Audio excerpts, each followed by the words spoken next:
Obama's the perfect president for white people, except white people didn't get that. He was brought in because he, in fact, is what the system needed. Right? We have to, as a country, if we're going to survive into the 21st century, we have to negotiate a downshift from being #1 in the world to being 1A with a bunch of other powers. You know, and maybe B if we don't watch out for the Chinese, you know, and the Indians, who again are going to have over 1 billion people, you know, moving toward 2 billion people, you know, or the strength developing in Latin America with Brazil, you know, or with Nigeria approaching 300 million people soon. Right? We can't just go around beating everybody anymore. Military power doesn't cut it. Right? We've never won a land war in Asia, ever. Ever. When we put feet on the ground in Asia, we lose. Obama says, don't put feet on the ground. Get these things and just shoot people from the air without any bodies on them. No body count. Americans don't care. He's a technocrat. He's a very skilled technocrat. I wouldn't want to meet him in a dark alley. Right? I mean, he's just what the system needed. He can go talk to the rest of the world, right? And downshift America so that they can fit into the rest of the world, right? That's what he was brought in to do. But what we didn't understand was the strength of white supremacy in a segment of the white population, right?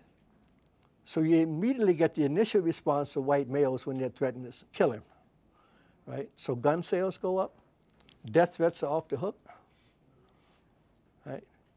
And then you start, well, he's not really one of us. And this takes all kind of strange forms. You know, he's a Muslim. Well, he's a communist. Well, he's a so-and-so, but he has a Christian pastor. Well, I thought he was a Muslim. Well, don't worry about it. We'll throw money there together, right? He's going to sell out the country to whoever, just fill in the blank, right? Why is he apologizing? Because he's trying to make a deal, fool. You know, you can't go around beating everybody. You got to talk to him. It's his job, right? The issue is, will enough white people in this country understand that? If you don't understand that, then the continuing cost of white supremacy will be even greater. Right? And if white Americans, you know, who are about to go into the other side of the Negro question, is a significant chunk of white Americans who are not totally racist, but who are mad because the house isn't clean. Right? The only reason you put in a black person is because the house is dirty. So we got to be the mayors of cities when they were so messed up, nobody could do anything with them, so you elect a black mayor, he comes in and cleans up the house. Well, the country was so jacked up on the Bush that they said, bring in a Negro, let him clean up the house. Well, people are saying, how come there's still the bedrooms, the bed ain't made? I guess the whole house is jacked up.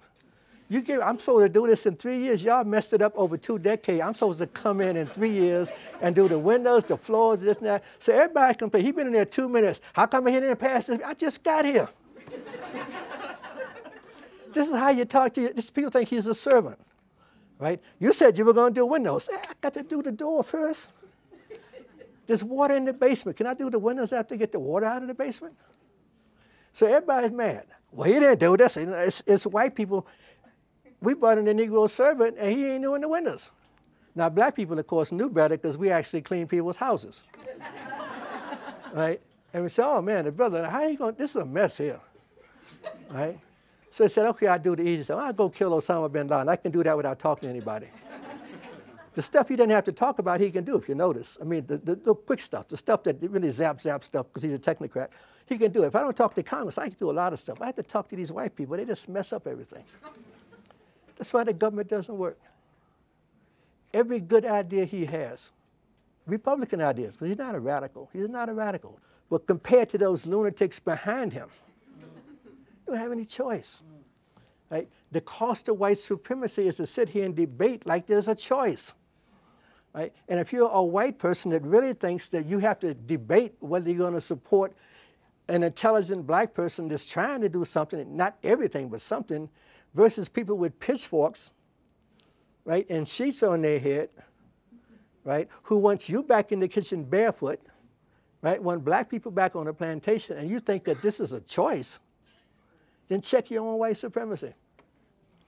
What do you think black people are supposed to be? Right? We're not your maid. Right? Obama's not the help. Right? He's President of the United States. Y'all put him in there. If you want him to do better, push him. Make him do better. Right? I know you don't pick up the vacuum cleaner to help the maid, but in this case, he is not the maid. It's a political fight. right? And the severe cost of white supremacy will be not to understand that, you know, and to deep down, even among liberals, is that, well, we put a black guy in there and he just, I don't know. It's like, oh, man, like, whoa, he's been there 3 years now. And oh, no, that's white supremacy creeping up in your psyche there. You know, black person got to be twice as good as everybody else. Otherwise, why is he in there? Why we waste our time putting a black guy if we can't do everything? Might as well have a white guy in there. No, that's cost of racism creeping back up again. Right? So check yourself on that.